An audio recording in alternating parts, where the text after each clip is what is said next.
Hi കൂട്ടുകാരെ, പുതിയൊരു വീഡിയോയിലേക്ക് എല്ലാവർക്കും സ്വാഗതം. നമുക്ക് ഈസി ആയിട്ടും ടേസ്റ്റി ആയിട്ട് നമുക്കൊരു വീട്ടിലൊരു കോളിഫ്ലവർ ഫ്രൈ ഉണ്ടാക്കിയാലോ. ഇത് നല്ല പൊളിയായിട്ട് വന്നിട്ടുണ്ട്, നല്ല ക്രിസ്പി എന്ന് വെച്ചാൽ നല്ല ക്രിസ്പി ആയിട്ട് വന്നിട്ടുണ്ട്. അന്നേരം നമുക്ക് ഞാൻ ഈ വളരെ ചെറിയൊരു കോളിഫ്ലവറാണ് എടുത്തേക്കുന്നത് കേട്ടോ. അപ്പോൾ നന്നായിട്ടൊന്നും കഴുകിയിട്ടുണ്ട്. നമുക്കിനി കുറച്ച് ചൂടുവെള്ളം തിളപ്പിച്ചിട്ട് ഇതൊന്ന് മുക്കി വെക്കണം. അതിനകത്ത് വെള്ളം തിളച്ച് കഴിയുമ്പോഴത്തേക്ക് ചെറുതായിട്ടൊന്ന് തിളച്ച് കഴിയുമ്പോഴത്തേക്ക് നമുക്ക് കുറച്ച് മഞ്ഞൾപ്പൊടി ഇടാം, ഉപ്പും ഇടാം. അതൊന്ന് തിളച്ച് കഴിയുമ്പോഴത്തേക്ക് നമുക്ക് തീ ഓഫാക്കിയിട്ട് നമുക്ക് ഈ കോളിഫ്ലവർ ഒന്ന് മിക്സ് ചെയ്യാം. ആവശ്യത്തിന് ഉപ്പ് ചേർക്കാം. ഞാൻ കുറച്ച് ഉപ്പ് ചേർത്തിട്ടുണ്ട്. നമുക്കിനി ഫ്രൈ ചെയ്യുമ്പോൾ മസാലയ്ക്കകത്ത് ബാക്കി ഉപ്പ് ചേർക്കാം. ഉപ്പ് ചേർക്കുമ്പോൾ സൂക്ഷിച്ച് ചേർക്കുക, അല്ലെന്നുണ്ടെങ്കിൽ കുടിപ്പും.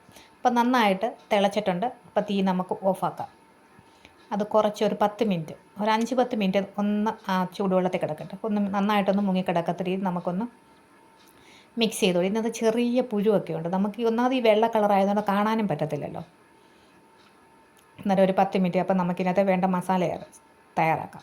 അപ്പം കുറച്ച് മുളക് പൊടി, കുറച്ച് ഗരം മസാലയാണ്, ഉപ്പ്, കുരുമുളക് പൊടി, വെളുത്തുള്ളി, കുറച്ച് മഞ്ഞൾപ്പൊടി, കറിവേപ്പിലയും കൂടി എടുത്തിട്ടുണ്ട്. പിന്നെ കുറച്ച് കോൺഫ്ലവറും മൈദ, ഇത്രയും വേണം. അന്നേരം നമുക്ക് നന്നായിട്ടൊന്ന് ഇതെല്ലാം ആവശ്യത്തിനൊന്ന് പിടിച്ച് കോട്ടിങ് ആയിട്ടിരിക്കത്തക്ക രീതിയിൽ നമുക്ക് നന്നായിട്ടൊന്ന് പെരണ്ടിരിക്കണം. അതനുസരിച്ച് നമുക്കൊന്ന് മിക്സ് ചെയ്തെടുക്കാം. ആവശ്യത്തിന് ഒരു 10 മിനിറ്റ് ഒന്ന് റെസ്റ്റ് ചെയ്യാൻ വെച്ച് കഴിഞ്ഞാൽ ആ മസാലയൊക്കെ നന്നായിട്ടൊന്ന് പിടിക്കും.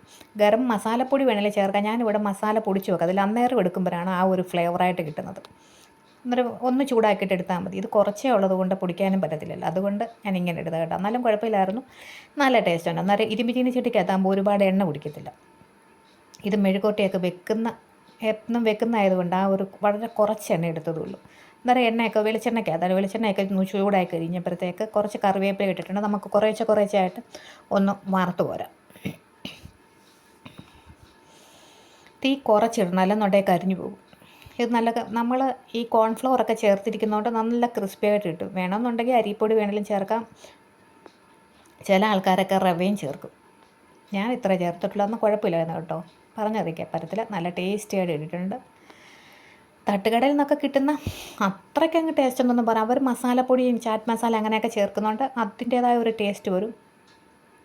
ഇത് നല്ല ടേസ്റ്റ് ഉണ്ട്, കുറ്റം പറയാൻ പറ്റത്തില്ല. ഞാൻ എന്നെ തന്നെ അപ്രീഷിയേറ്റ് ചെയ്യുന്നു. എൻ്റെ മോൻ സ്കൂളിൽ നിന്ന് വന്നപ്പം കൊടുത്തപ്പം പറഞ്ഞു, ഇത് ഏത് കടയിൽ നിന്ന് മേടിച്ചാന്ന് ചോദിച്ചു. ഇതിപ്പോൾ എന്ത് വേണം നമുക്ക് സന്തോഷിക്കാൻ. ഇവിടെ എല്ലാവർക്കും ഇഷ്ടപ്പെട്ടു കേട്ടോ. പെട്ടെന്നുണ്ടാക്കാം. ഇത് ഞാൻ ചെറിയ പാത്രത്തിൽ കുറച്ച് വെളിച്ചെണ്ണ ഒഴിച്ചുകൊണ്ട് കുറച്ച് നേരം വേണ്ടി വന്നു. അല്ലെന്നുണ്ടെങ്കിൽ നമുക്ക് പെട്ടെന്ന് കുറേയേറെ എണ്ണയൊക്കെ ഒഴിച്ച് കഴിഞ്ഞാൽ മുക്കി പൊരിച്ച് പെട്ടെന്ന് ഇങ്ങനെ എടുക്കാം. അന്നേരം നന്നായിട്ട് ക്രിസ്പി ആയിട്ട് കിട്ടിയിട്ടുണ്ട്. നല്ല ക്രിസ്പി എന്ന് വെച്ചാൽ നല്ല ക്രിസ്പി. നമുക്ക് കോൺഫ്ലവറൊക്കെ ചേർക്കുന്നത് കൊണ്ട് നല്ല ക്രിസ്പി ആയിട്ട് കിട്ടും. അന്നേരം ഞാൻ കുറച്ച് ആദ്യത്തെ ട്രിപ്പ് വറുത്ത് കഴിഞ്ഞിട്ടുണ്ട്. ബാക്കിയും കൂടെ എല്ലാം വറുത്തെടുക്കാം.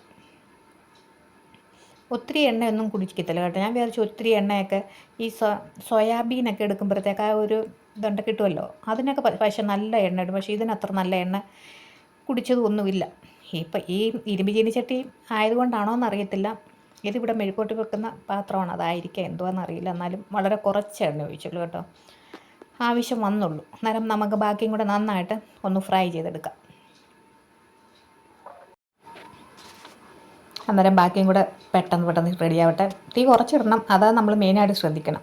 ഇഞ്ചിയും കൂടെ ഒന്ന് മിക്സ് ഇഞ്ചി പേസ്റ്റ് കൂടി ഇട്ട് കഴിഞ്ഞാൽ ഒരു പ്രത്യേകം ഒന്നും കൂടെ ടേസ്റ്റ് വരും കേട്ടോ. ഞാൻ ഇതെല്ലാം 2-3 പ്രാവശ്യം എടുത്തു കഴിഞ്ഞപ്പോൾ ഞാൻ ഫ്രിഡ്ജ് തുറന്നപ്പോൾ ഇത് ടൊമാറ്റോ സോസ് ഇരിക്കുന്നു.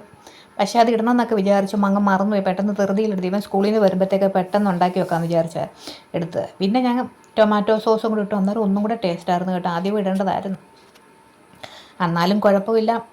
രണ്ടായാലും ടേസ്റ്റ്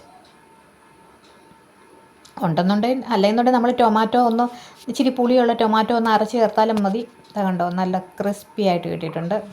ഇനി ഇത്രയും കൂടെ ഉള്ളൂ, അതും കൂടെ നന്നായിട്ട് ഫ്രൈ ചെയ്തെടുക്കുക. അപ്പം നിങ്ങൾ കടയിൽ നിന്നൊക്കെ മേടിക്കുന്നതിനെക്കാട്ടിലും നമ്മൾ മക്കളൊക്കെ സ്കൂളിൽ നിന്ന് വരുമ്പോഴത്തേക്ക് ഇങ്ങനെയൊക്കെ ഒന്ന് ഉണ്ടാക്കി കൊടുത്ത് അവർക്ക് സന്തോഷമാകും. നല്ല എണ്ണ നമ്മളമ്മ വിശ്വസിച്ച് നല്ല എണ്ണയ്ക്കകത്ത് എടുക്കുമ്പോൾ നമുക്കൊരു സന്തോഷം, അസുഖങ്ങളും വരത്തില്ല. അന്നേരം ഈ ചാനൽ ഒക്കെ ഒന്ന് ഇഷ്ടപ്പെട്ട് കഴിഞ്ഞാൽ നിങ്ങളൊന്ന് സബ്സ്ക്രൈബ് ചെയ്യണേ. പിന്നെ നിങ്ങളുടെ വിലപ്പെട്ട കമൻറ്റുകളൊക്കെ രേഖപ്പെടുത്തണം. ഇത് ഇഷ്ടപ്പെട്ടെങ്കിൽ നിങ്ങളുടെ കൂട്ടുകാർക്കൊക്കെ ഒന്ന് ഷെയർ ചെയ്ത് കൊടുക്കണം. അപ്പോൾ അടുത്ത വീഡിയോ ആയിട്ട് വീണ്ടും കാണാം. Thank you so much. നല്ല പൊളിക്കാച്ചി കിടുക്കാച്ചിയായിട്ട് വന്നിട്ടുണ്ട് കേട്ടോ. ഒത്തിരി സന്തോഷം.